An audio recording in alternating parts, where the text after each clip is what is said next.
এই বলেই তুষার একটি তাজা লাল টকটকে গোলাপ তুষির কানের পেছনে খুব যত্নে গুঁজে দিল। এরপর হনহন করে নিজের রুমের দিকে চলে গেল। এদিকে তুষি এখনো রোবটের মতো বসে আছে। এটা কি করে গেল তুষার ভাই?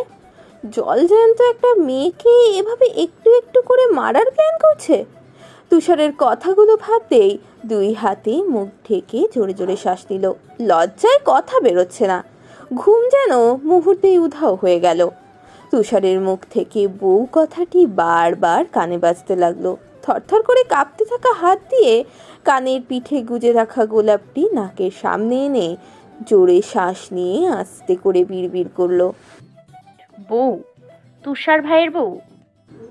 লজ্জায় নাক গরম হয়ে গেল তুষির। হাতে থাকা গোলাপের দিকে তাকিয়ে এভাবেই পড়ে রইল সে। এটা যে কিশোরীর জীবনে তুষারের থেকে পাওয়া প্রথম গোলাপ। মনের মাঝে লাল নীল প্রজাপতিরা উড়ে বেড়ালো সারাটাক্ষণ। শীতের দুপুরে হালকা মিষ্টি রোদ উঠেছে। তুষি সবেই বাথরুম থেকে গোসল করে বের হলো। চুল থেকে টপ টপ করে পানি পড়ছে বলে টাওয়াল দিয়ে ভালোভাবে পেঁচিয়ে রেখেছে তুষি। প্রচণ্ড শীতে থরথর করে কাঁপছে সে। ড্রেসিং টেবিলের কাছে বসে হাতে পায়ে প্রসাধনী ব্যবহার করে নিল। আজ আকাশে তেমন সূর্যের তাপ নেই, এই আছে তো এই নেই। মনে হচ্ছে সূর্যি মামা বুঝি লুকোচুরি খেলতে ব্যস্ত।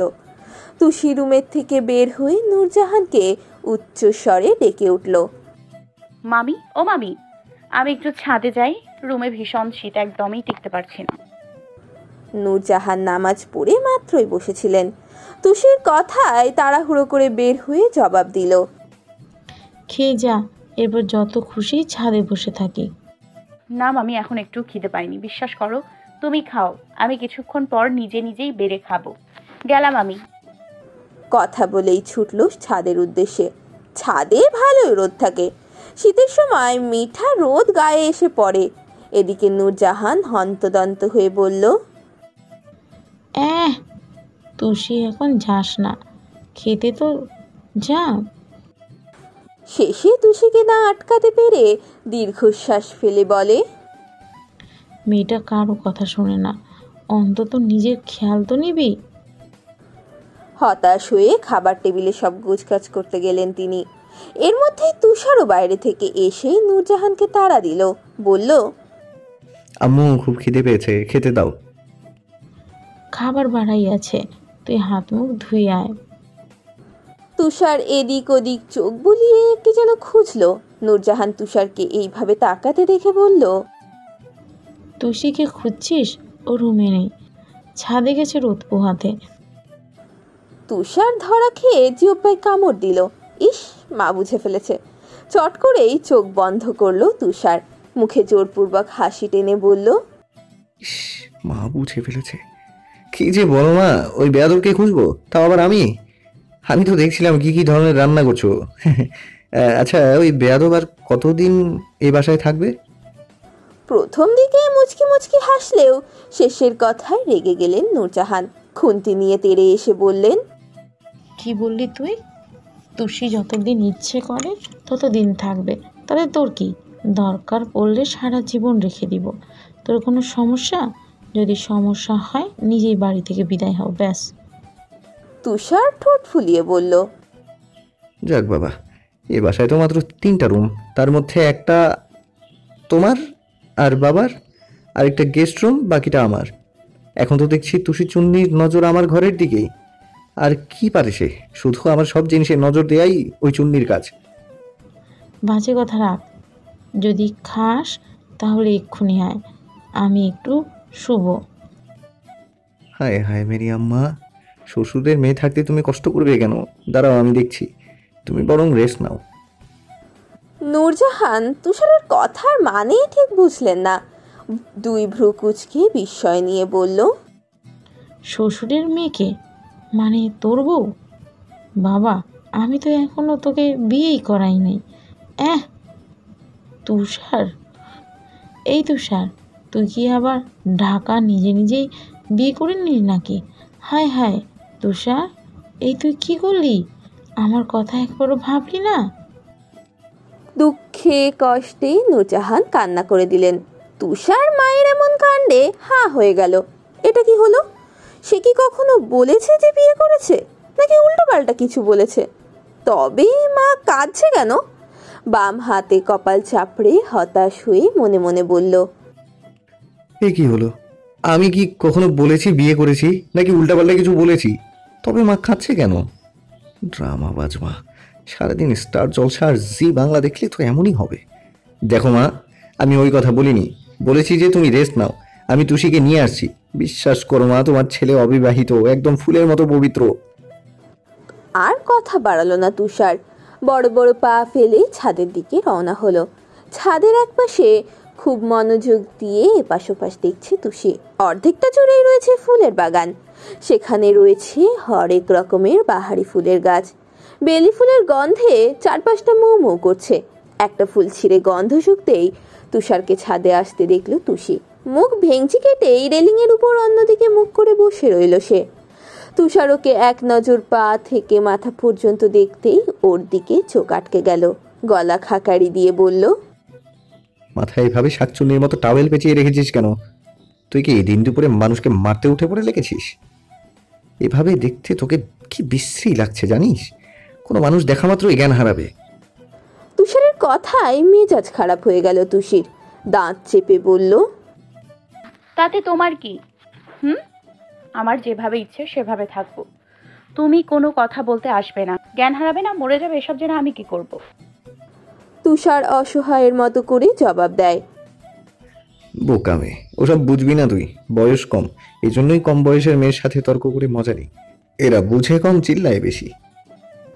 কথাগুলো শুনেই তুষি রেগে গেল।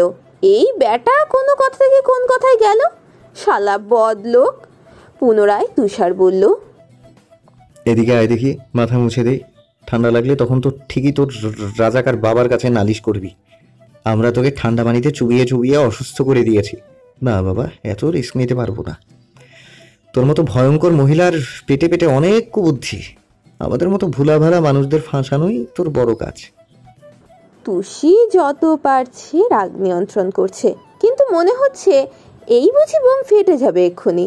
এই তুষার হতচ্ছাড়া আর কতভাবে কথা শুনিয়ে শান্তি পাবে কে জানে। এসব ভেবেই ফুস করে নিঃশ্বাস ছেড়ে বলল, তোমার কষ্ট করতে হবে না তুষার ভাই, আমি পারবো। নিজের চুল নিজেই ভালো মতো মুছে নিচ্ছি।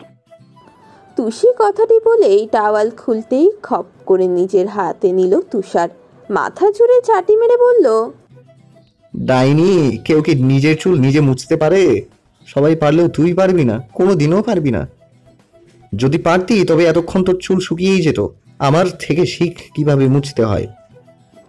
টাওয়াল হাতে নিয়েই আবার ফাজলামের স্বরে বলে উঠল তুষার, মুছে দেওয়ার সময় যদি দেখি নড়াচড়া করছিস তবে মাইর হবে, তাও দুই গালে দুইটা। শুনেছি একটা দিলে বিয়ে হয় না। তখন যদি আমাকে সারা জীবন চিরকুমার থাকতে হয় তাহলে উপায়? বেয়াদব, তোর তো কিচ্ছু হবে না, সব লস শুধু আমার। জানিস বাংলাদেশের কত ক্ষতি হবে? এদিকে আমার বংশ হয়ে যাবে নির্বংশ। না বাপু, আমার অনেক অনেক বাচ্চা চাই। কত স্বপ্ন আমার, এসব তো তুই এক নিমিষে শেষ করতে পারিস না। বউ আমার জামাই পাবে না, বেচারা বাচ্চা কখনো বাবা ডাক দিতেই পারবে না। এদিকে বউয়ের আদরের অভাবে অচিরেই আমি অক্কা পাবো। দুই চোখে নিজের ভয়াবহ ক্ষতি আমি দেখতে পাচ্ছি। এরপর নিজ হাতে তুষিকে ঘুরিয়ে তার সব চুলগুলো সুন্দর করে মুছে দিল। তুষার এক দৃষ্টিতে তাকিয়ে আছে তুষির দিকে। খোলা চুলে কি স্নিগ্ধ লাগছে মেয়েটাকে। এই মেয়েটার প্রতি বারবার প্রেমে পড়তে বাধ্য হয় তুষার। ওর এই মুহূর্তে মনে হচ্ছে এ থেকে আনন্দের কাজ আর বুঝি একটাও নেই। প্রতিদিন যদি এই কাজ কেউ করতে দেয় তবুও সে কখনো ক্লান্ত হবে না। এদিকে তুষির ফালতু কথা শুনে মেজাজ খারাপ হয়ে গেল। বন মানুষ কি শুধু চুল মুছছে, সেই বাচ্চা পর্যন্ত নিয়ে গেল। তুষি মনে হচ্ছে মাথা গোল গোল করে ঘুরছে।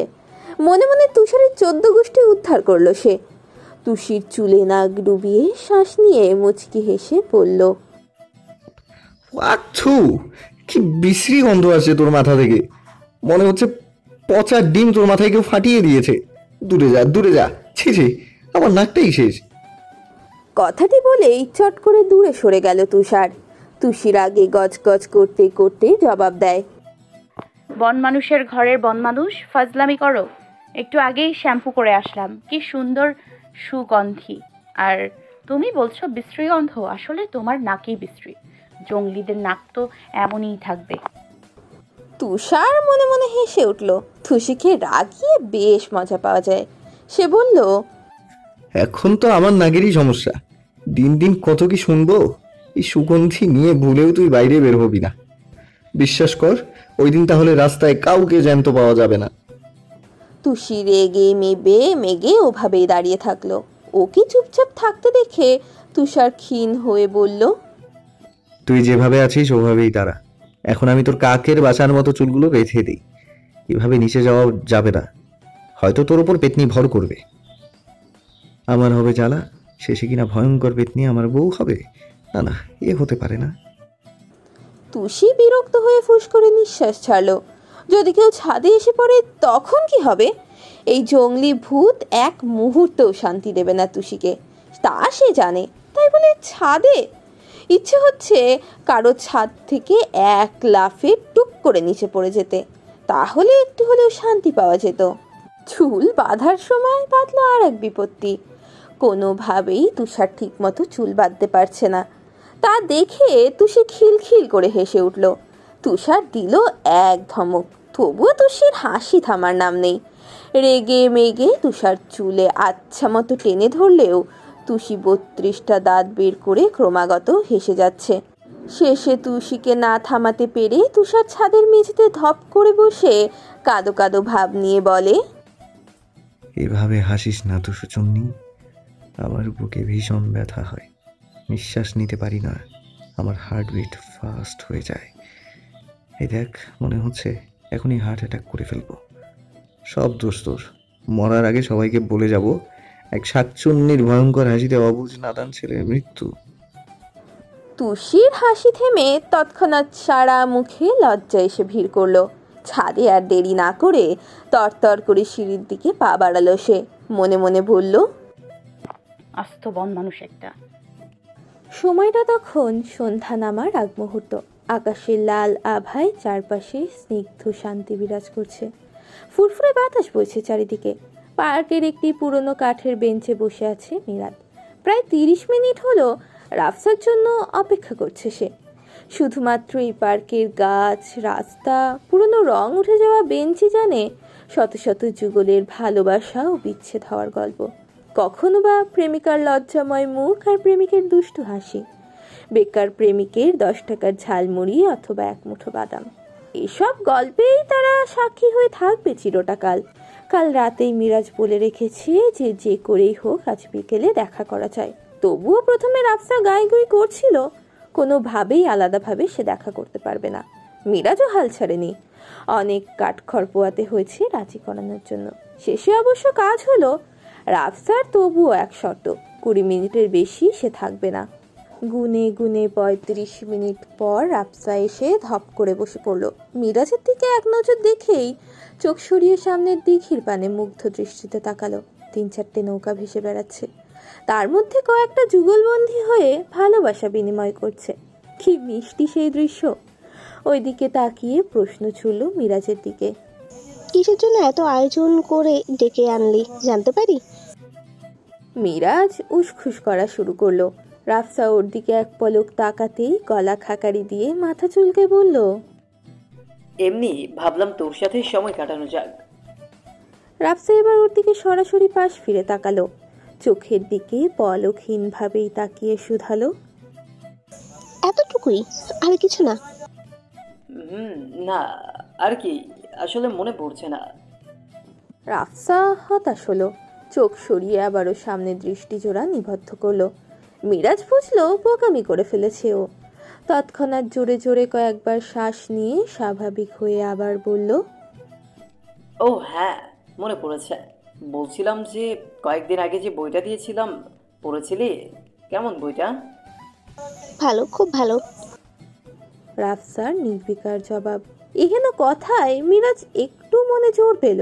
বলল, সত্যি পড়েছিস? 50 পৃষ্ঠায় কিছু ছিল, দেখেছিস? কি দেখবো, বইয়ে কি কিছু থাকার কথা ছিল? কথাটি শুনেই মিরাজের মুখ কালো হয়ে গেল। মনে হচ্ছে গলা ফাটিয়ে কাঁদতে। তার মানে কি চিরকুটটা লাইব্রেরিতেই পড়ে আছে? যার জন্য সারা রাত কাপা হাতে এক এক করে 10 পৃষ্ঠা লিখলেও মন মতো হয়নি বলে আবার লিখেছে, সে পড়তেই পারলো না। ওই দিন কি হয়েছিল মিরাজের কে জানে। সুন্দর হাতের লেখা হওয়া সত্ত্বেও মনে হতো এত জঘন্য লেখা কারোরই হয় না। খুব কষ্টে গুটি গুটি অক্ষরে এক পেজে মনের কথা খুব যত্ন করে লিখেছিল।